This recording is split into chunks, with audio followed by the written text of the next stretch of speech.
Auto Shankar, நீங்க எத்தனை பேர் கேள்விப்பட்டிருக்கீங்க தெரியல. 1989 இந்தியாவே நடுங்கின ஒரு ஆள்.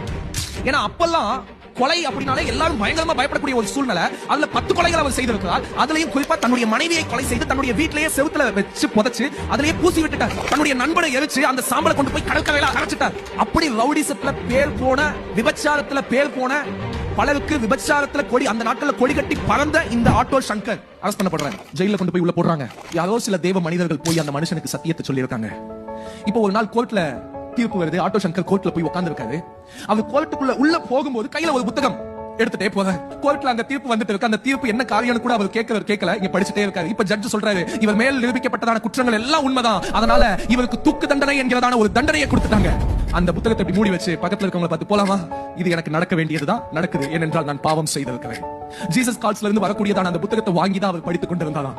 அதுல பேசியிருக்க தேவ மனுஷர்கள் என்ன சத்தியத்தை சொல்றாங்கன்னு சொல்லி அவைகளை கேட்டுக்கொண்டே இருப்பாராம். இந்தியாவே நடுங்கின ஒரு பெரிய கொடூரமான கொலை குற்றவாளியை பார்த்து சுவிசேஷம் வேலை செய்ய ஆரம்பித்தது.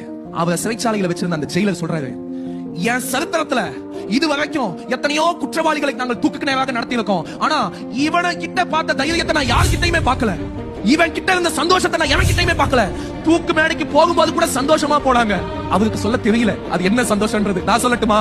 நான் கர்த்தரை தரிசிக்க போக வேண்டியதான சந்தோஷம், நான் பாவத்திலிருந்து அவர் என்னை விடுதலை ஆக்கி விட்டார் என்கிறதான சந்தோஷம். அது கிறிஸ்தவனுக்கு மட்டும்தாங்க அந்த சந்தோஷம் புரியும். வசனம் சொல்லுது, தன் பாவங்களை மறைக்கிறவன் வாழ்வடைய மாட்டான், அறிக்கை செய்து விட்டு விடுகிறவனோ இரக்கம் பெறுவான். இவர் தேவ சமூகத்திலே அறிக்கையிட்டனால கர்த்தர் தன்னுடைய சமாதானத்தினால் அவரை நிரப்பினார். இப்படிப்பட்டதான பாவிகளையும் இப்படிப்பட்டதான கொடூரமான ஆட்களையும் மனம் திரும்ப வைத்த சரித்திரம் இந்த சுவிசேஷத்திற்குள்ளது. இப்படிப்பட்ட ஒரு சுவிசேஷத்தை நம்ம வச்சுட்டு நாம போய் இன்னும் பிரசங்கம் பண்ண மாட்டேன்றோமே, நாம இன்னும் மற்றவங்களுக்கு சொல்ல மாட்டேன்றோமே. ஏன் நமக்கு இந்த தயக்கம்? ஏன் நமக்கு இந்த வெக்கம்? ஏன் நமக்கு இவ்வளவு யோசனைகள்? அம்மா, ஐயா, நன்றாய் கவனியுங்கள்.